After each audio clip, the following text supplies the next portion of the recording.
I just want you to do me a huge favor, because this is a serious moment for me, and what makes this moment serious for me is that I'm sitting in a room of people who have the ability to make their dreams become a reality.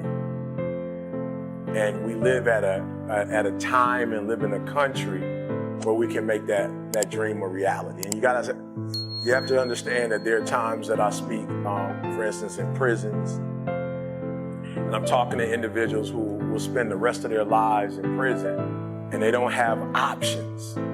They don't have a lot of choice. That what I do when I come in is I provide a sense of hope, and I provide some inspiration, but I'm not able to help them to bring about the change that they want to see happen. And I'm so excited to be in this room because the words that I say in this moment can fuel the rest of your life, right? So I'm so excited. Like, that for me, this isn't I won't ask you for anything over the next hour other than the things that are going to take you to the next level.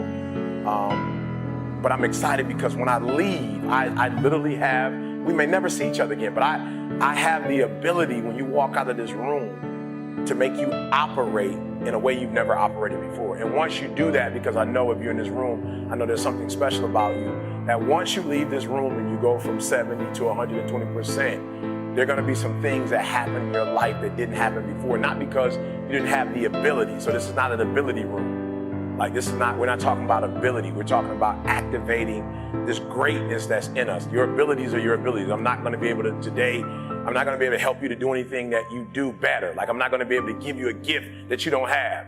But what I will be able to do is help you today operate in a way you've never operated before. Right? I will help you to operate in a way you've never operated before. I'm going to help you to do some things that you've never done in your life before.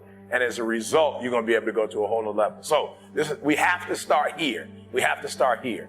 Just write down those things, 1 or 2 or 3 things that you have to desperately get done before this year ends. It's desperation. I don't have a choice. I don't have an option. You got to get that done. You got it. Like, I just want you. And I'm not talking about stuff that's kind of important. I'm talking about the stuff that has got it. The ball's dropping and you can't keep talking about it. Like, you will not be able to rest. You didn't get this done. I want you to write that down. I want you to write that. That's where we're starting. I want you to write that down. E.T., like, I gotta get this done. E, like, this is no option. This is not like a vacation. This is not, just making a couple more dollars for the sake of buying a car, a house. Like, E, this is some life and death stuff. E, like, this is some change the trajectory of my life stuff. E, this is like, it's gonna put me in a place like where I'm just gonna be able to get to that place that I've been trying to get to. I want you to write that down. And it was, look guys, I'm being honest, it was like random. It was like just totally random. It was out of nowhere. It was the Christmas holiday, and Carl, our videographer, had his family over, and we live around, at that time we lived around the corner from each other. Now we live on the same block. Random, right? Christmas was over. We're just going to the house, just eating dinner. It just was a random night. And somehow we got to talking, and Carl's wife is from Barbados, and she didn't have citizenship. So unfortunately, she was in the States without citizenship, and so she had to stay in school in order to eventually get her citizenship. So she did her master's degree, and she was in her PhD, and it was weird. It was just like, yo, E.T., I don't know how it happened, but it was like, yo, E.T., my wife is going to get her degree before you get yours.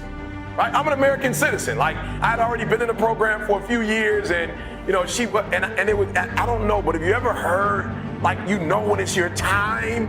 Like, it's that moment. It's like, enough is enough. I can't tell you. People have asked me before, Eric, when you get your PhD? I'm like, I'll get it done. E.T., how far are you in the process? Finish all my coursework. I just got to write the dissertation.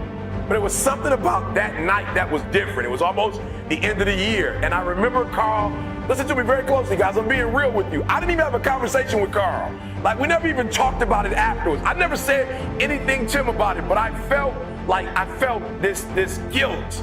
I felt like this embarrassment. Like, and for real, he wasn't like speaking directly to me. He was just saying, hey, E, I think my wife's probably gonna finish her degree before you finish yours. And I'm talking about, like, it pierced like it pierced, and I just remember like we were talking afterwards, and I didn't hear anything.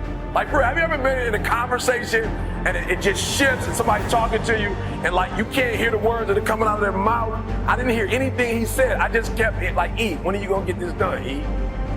Like, yo, E, are you ever going to finish this? And it's not about a degree, but are you ever going to finish this? Like, are you going to get it done? And I remember excusing myself, like, all right, Carl, hey, great time, love you guys, gotta go, gotta get up in the morning. And I'm telling you guys, it's not even a 5-minute walk, and it felt like an hour. All I could think about when I was going home was like, enough is enough.